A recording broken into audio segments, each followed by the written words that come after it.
大家好，我是小玉。把白醋倒进黄豆里面泡3天，用处真是太厉害了，解决了很多人的大烦恼。老祖宗的方法，省钱又实用。黄豆是非常常见的一种豆类，它在生活中吃法非常多，常见到的吃法就有豆腐，还有我们的豆浆，都是用黄豆来做的。古人说得好，再好的食材都需要正确的方法，才能把它发挥到极致。今天给大家分享一个黄豆的养生新吃法，而这个方法就能把黄豆的营养成分充分的释放出来，被我们人体吸收和利用。尤其是对于中老年人来说，真的是不可多得的佳品。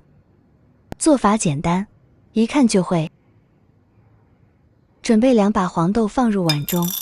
黄豆你也可以一次性多做一点，但是每一次我都是吃多少做多少，因为方法简单，一点都不耗费时间，所以一般情况下我一次性都不会做很多。准备好的黄豆，我们一定要将它挑选一下，把里面有虫洞虫眼的黄豆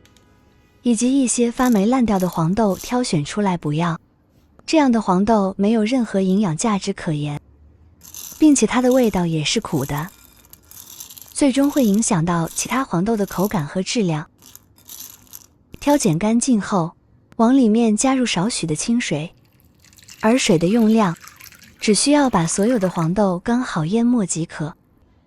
然后再加入1勺面粉、1勺盐，然后用手将它抓一抓。黄豆的营养价值极高，里面含有丰富的蛋白质以及其他的营养元素，常吃对身体有非常多的好处，尤其是其中的黄体酮，对于女性朋友来说非常友好。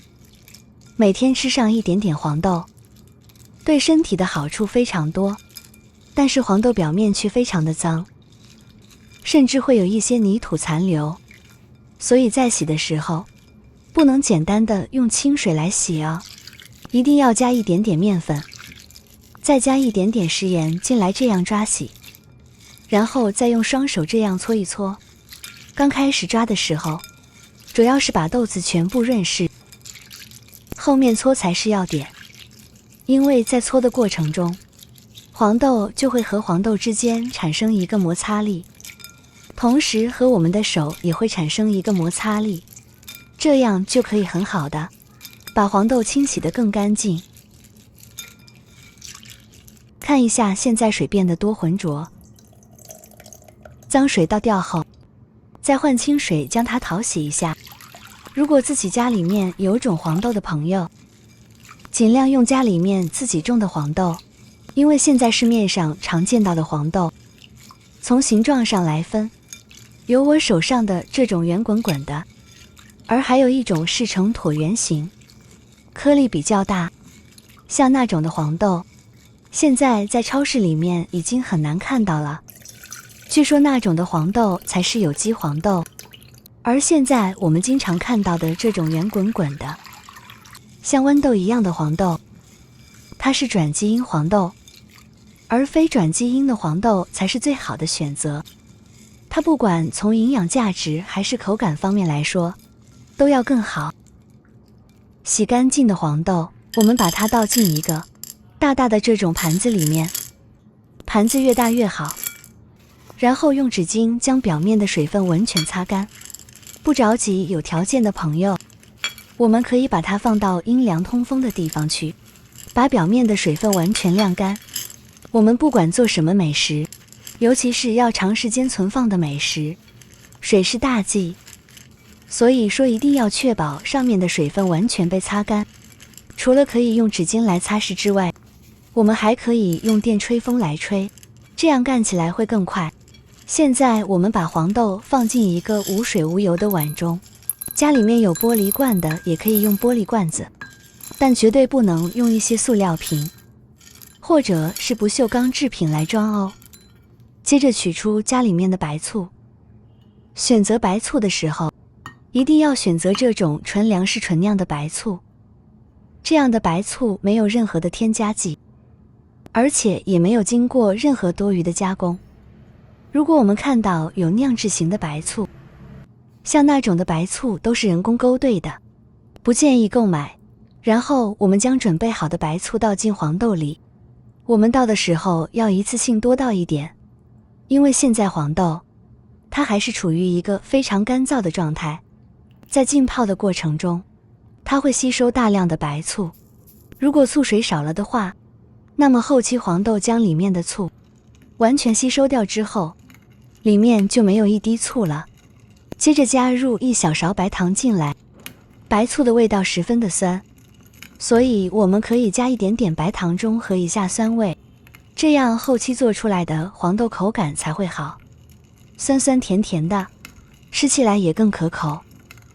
用勺子充分的把白糖搅拌至完全溶解，接着盖上保鲜膜，把装黄豆的碗完全密封起来。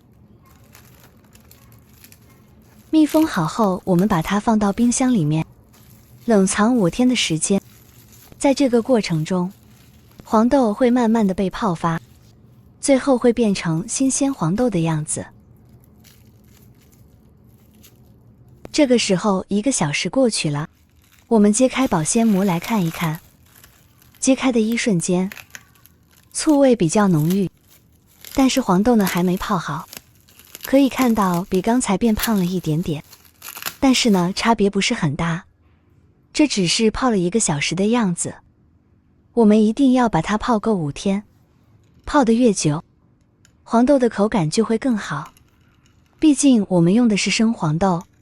因为它的豆腥味特别的重，如果泡的时间太短了的话，吃起来口感就不好，还可能会引起肚子胀气哦。所以说不着急的朋友，我们可以把它泡够5天，甚至是7天的时间，7天后就可以美美的享用了。吃法也非常的简单，我们可以在吃面吃饭的时候加上几粒，也可以直接把它当做零食，每天吃上这么1小勺就可以了。而里面的白醋可以用来拌菜，拌面做凉拌菜都非常的不错。泡好之后的黄豆口感是酸酸甜甜的，当然如果你不能吃糖的话，就不建议大家往里面放糖了。像我这个黄豆才泡了1个小时，只是给大家看一看它的样子。现在我们盖上保鲜膜，继续把它放到冰箱里面泡个5天，5天之后就可以开吃了。那么感兴趣的朋友可以收藏起来试一试哦，每天几粒，坚持一段时间后，你就会收获满满了。做法虽然简单，但是作用却非常的棒，